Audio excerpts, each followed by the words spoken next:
বন্ধুরা এখানে একটি ছেলে এই বাচ্চাটির জন্য রোজ বাড়ি থেকে ক্যাডবেরি নিয়ে আসতো। একটা বাচ্চাকে খাবার দেওয়া দেখে আর দুটো বাচ্চা চলে আসে এবং তার কাছে খাবার না থাকায় সে দোকানে যায় এবং দোকানে যেয়ে খাবারগুলোকে কিনে দেয় এবং যখন টাকা দিতে যাবে তার পকেট দিকে তাকালে তার বাড়ির কথা মনে পড়ে, কারণ মানি ব্যাগটা বাড়িতে ফেলে এসেছিল। এবং একটা মেয়ে যায় এবং মেয়েটিকে পুরো ঘটনা খুলে বলে, আর মেয়েটি যখন টাকা দিতে লাগে মেয়েটির মুখটি খুলে যায় এবং সারা দুজনে পরিচিত হয়ে যায়। মেয়েটির সঙ্গে ছেলেটির দেখা হলে ছেলেটি মেয়েটিকে দাঁড় করায় এবং টাকাটা দিতে যায় এবং মেয়েটি লিবে না বলে দেয় এবং তারা মেয়েটিকে বন্ধুত্বের হাত বাড়িয়ে দিলে মেয়েটি বন্ধুত্বের হাতটি অ্যাকসেপ্ট করে নেয়।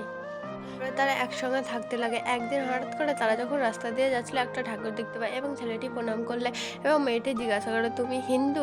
ছেলেটি বলে, হ্যাঁ, কেন? মেয়েটি বলে, আমি মুসলিম, এই সম্পর্ক আমার বাড়িতে মেনে নেবে না এবং সেই বলে চলে যেতে লাগলে ছেলেটি তার হাতটি ধরে বলে, থামো, তুমি আমাকে ভালোবাসো তো? মেয়েটি তখন বলে, হ্যাঁ। তাহলে তোমার কি সমস্যা? আমাকে ভালোবাসো তখন তুমি আমার সঙ্গেই থাকবা। ঈদের দিন ছেলেটি মেয়েটিকে একটা উপহার দিলে মেয়েটির দাদা দেখতে পায় এবং মেয়ের দাদা উপহারটি দিয়েছে জানতে পেরে মেয়েটির হাত থেকে কেড়ে নিয়ে চলে আসে। তুমি হিন্দু, আমার বোনকে ভালোবাসো? ছেলেটি তখন বলে, মেয়েটির দাদা ছেলেটিকে বলে, আমার বোনের যেন আর আশেপাশে তোমাকে কোনোদিন না দেখি, সেই বলে তার গিফটটি ফেলে দেয় এবং মেয়েটির দাদাকে অনেকগুলি গন্ডায় ধরে এবং তার কাছ থেকে ফোন টোন সবগুলো কেড়ে নিতে লাগে। তখন ছেলেটি এসে গন্ডাগুলো কি মেরে সেখান থেকে চলে যায়। মেয়েটির দাদা আল্লাহকে ক্ষমা চায় এবং তার বোনকে নিয়ে আসে ছেলেটির সঙ্গে এক করে দেয়। তো কিউ লাভ স্টোরিটা কেমন লাগলো? ভালো লাগলে একটা সাবস্ক্রাইব করে দিও।